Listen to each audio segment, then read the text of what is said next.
देश में जिस बुद्धिजीवी को लगता है कि मुसलमानों के साथ भेदभाव हो रहा है, उन्हें बस हमारी अगली खबर देख लेनी चाहिए। भेदभाव किसे कहते हैं, ये बरेली के नगर निगम ने बता दिया, जिसने बरेली के मंदिरों को दुकान माना और दुकान मानकर टैक्स का नोटिस भेज दिया, लेकिन मस्जिदों को धार्मिक स्थल माना और टैक्स से छूट दे दी। यानी बरेली नगर निगम ने मंदिरों को टैक्स वसूलने का फरमान भेज दिया और मस्जिदों को टैक्स फ्री कर दिया। अब जरा बरेली नगर निगम के धार्मिक भेदभाव का सबूत आपको दिखाते हैं। ये सबूत जरा देखिए।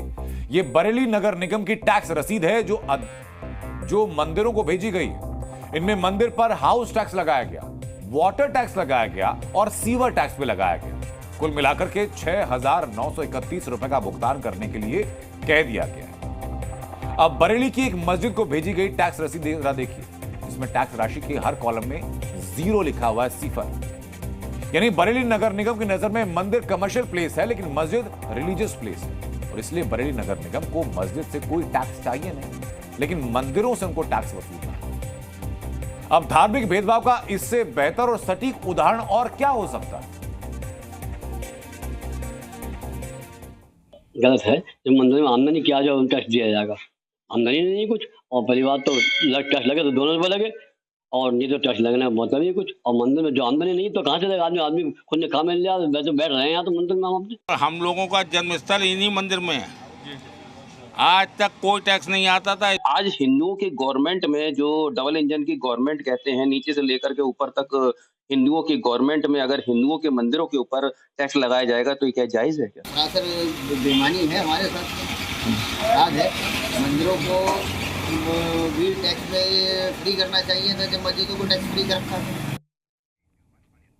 आप खुद देख लीजिए कि धार्मिक भेदभाव किसके साथ हो रहा है और किसका फेवर हो रहा है।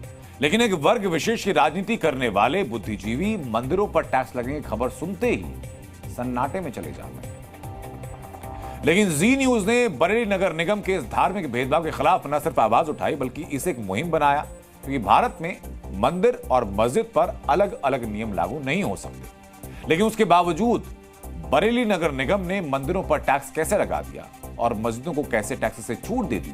यह सवाल जब जी न्यूज ने पूछा तो बरेली नगर निगम के बाबू को जवाब देना मुश्किल हो गया और उसे मंदिरों पर टैक्स का फरमान वापस लेने का फैसला लेना पड़ा। नहीं, ये मैं अभी कह नहीं सकता कि लापरवाही ये हो सकता है कि पुराना कोई बिल, जैसे मंदिर के साथ एक घर जुड़ा हुआ है तो उसका घर का आता हो, तो उन्होंने उसको पूरा दिखा दिया हो। इसमें इस तरीके की कोई लापरवाही हो सकती है। तो निश्चित ही अगर किसी भी मंदिर पर अगर टैक्स लगा है तो माननीय मेयर साहब के नेतृत्व में ये बहुत जल्दी खत्म होगा। उन्होंने संज्ञान ले चुके हैं। इस तरीके का संज्ञान लेके सीटीओ को, हमारे जो मुख्य अधिकारी रहते हैं, उनको ये आदेश दे दिए गए कि किसी भी धार्मिक स्थल पे जिसमें कॉमर्शियल एक्टिविटीज़ नहीं, उस पर टैक्स नहीं लगेगा। अगर आ गया है तो स्वतः वो अपने आप निरस्त होगा। एक बार आके जिस मंदिर पर आ गया वो हम लोगों को अपनी एक एप्लीकेशन दे दें, मंदिर का बिल दे दें।